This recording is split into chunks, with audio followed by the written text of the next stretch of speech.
So where to begin? I feel like I've lived a radical existence for most of my adult life. Began in the television industry, and I can concur my first job was $17,000, so I got you by 5. And after anchoring my first newscast at the ripe old age of 23, and working weekends and then anchoring a 5 o'clock newscast, I figured out that death, destruction, and mayhem and asking people how they feel after their loved one was stabbed, shot, burned up in a fire, or hurt in some car accident and saying, and how do you feel about that?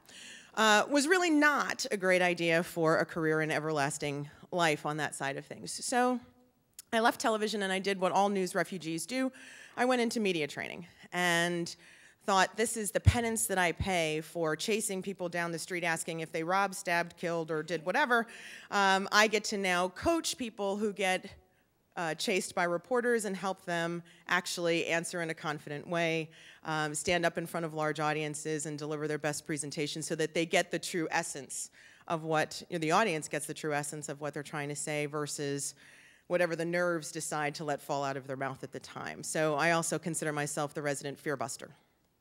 So in doing that, somewhere along the way, the United States Tennis Association said, hey, we need someone who can do cross-cultural communications, and we need someone who can do media and is comfortable speaking in front of large groups, because they've got to sell the concept of diversity throughout the entire industry. I don't know if you've seen tennis, but it's not exactly the most diverse sport.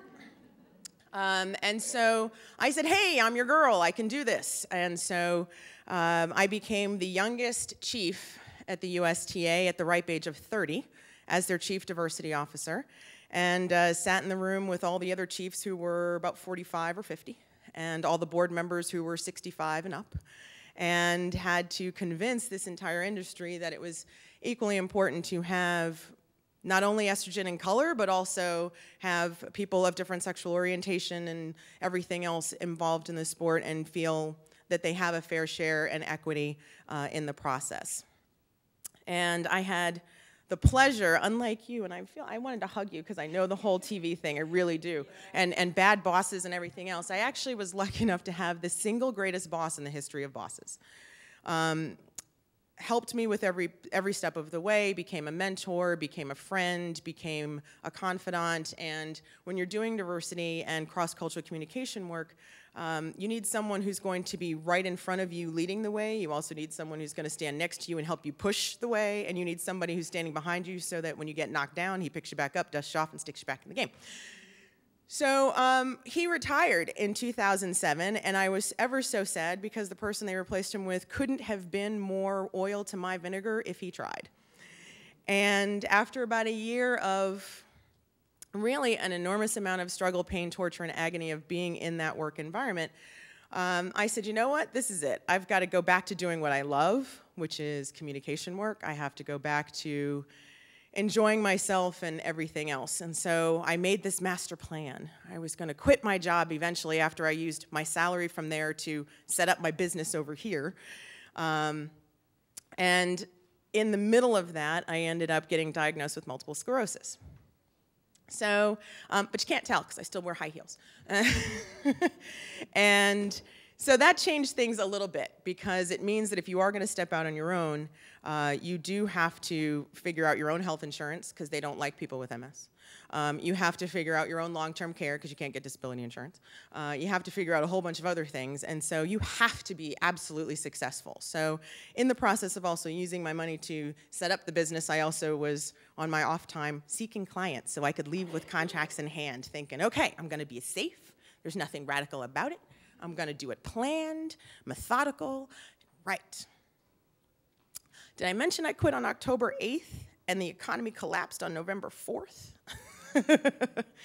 And I said, oh, good Lord. And then somewhere in November 20th range, the United States laid off 600,000 people on the same day. So there was no way to get a new job. There was no way to re-enter the workforce. It was sink or swim, handle it. And at the same time, the contracts that I had in hand backed out and said, you know, hey, as a luxury service, you're the first to go. Thanks for playing, but bye-bye. And so I said, oh, good Lord, now what do I do? All those plans, they just, okay. So I sat and cried a whole lot, and then figured out that was not even remotely productive, and started faking it. And this morning we heard some people talk about, kind of acting like things were better than they were, and I was so thrilled when Allison Bird talked about the fact that she had got down to -40 in her checking account. I was like, I had 600. I was down to 600. And somewhere in, I don't know, I was a couple of years in, and I went from a $200,000 salary to my first year on my own at $35,000, still living in a house that I paid for and bought when I was making $200,000, and trying to make that mortgage payment with $35,000. Good luck with that. Visa owns me for the rest of my life. And then it was a very interesting thing. So when I got down to the last 600, I said, okay, this is it. This is sink or swim time. You can't sit here and have a pity party. You can't sit here and, woe is me, you got to figure something out. So I did what Susie Ormond will tell you never, ever, ever do.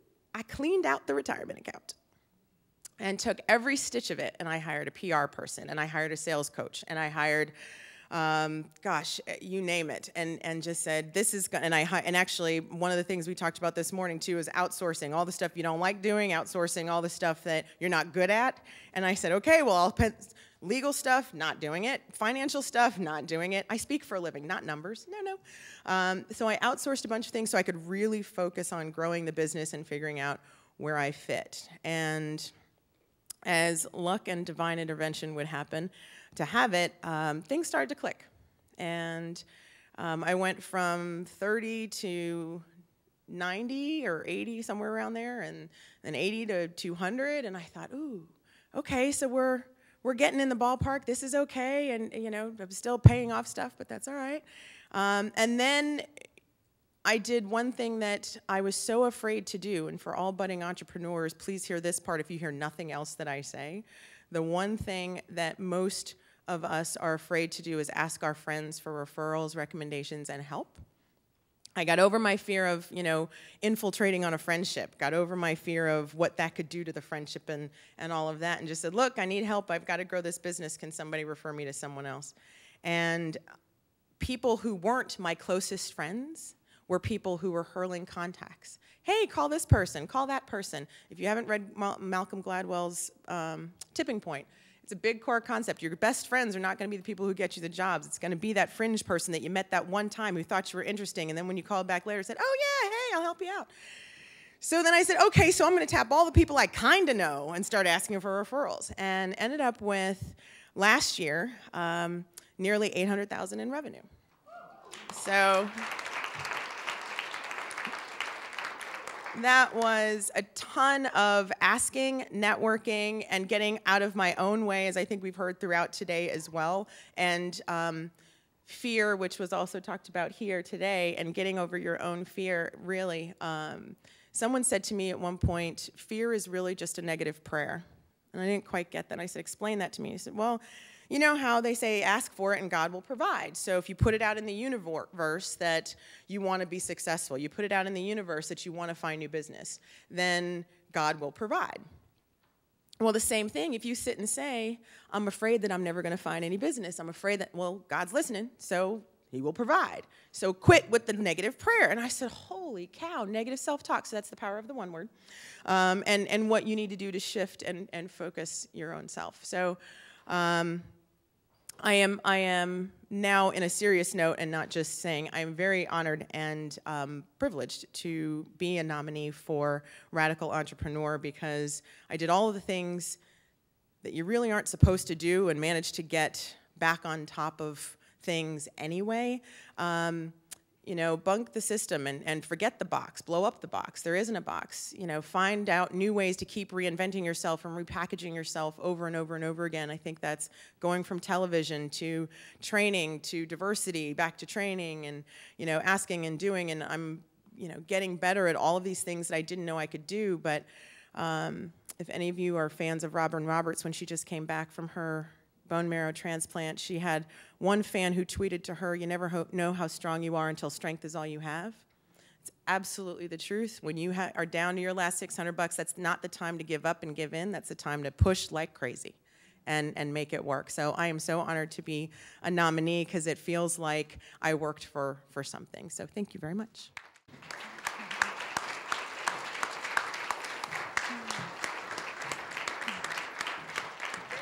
Thank you. Thank you. And what is so amazing is that when you get down to whatever your $600 looks like, when you get to that moment, you have a choice. And you could say, hey, it's over, it's done. Let me just go find anything, get a job wherever I can, and just, I'm done. Or you can say, it's not over yet. What can I do differently? What can I tap into? What changes can I make? Who can I call? What can I say? All of those things, those are your choices. We are never without choice. And so you made a radical choice so that you could see the success that you were looking for. And I just want to honor that and say congratulations. Thank you very much.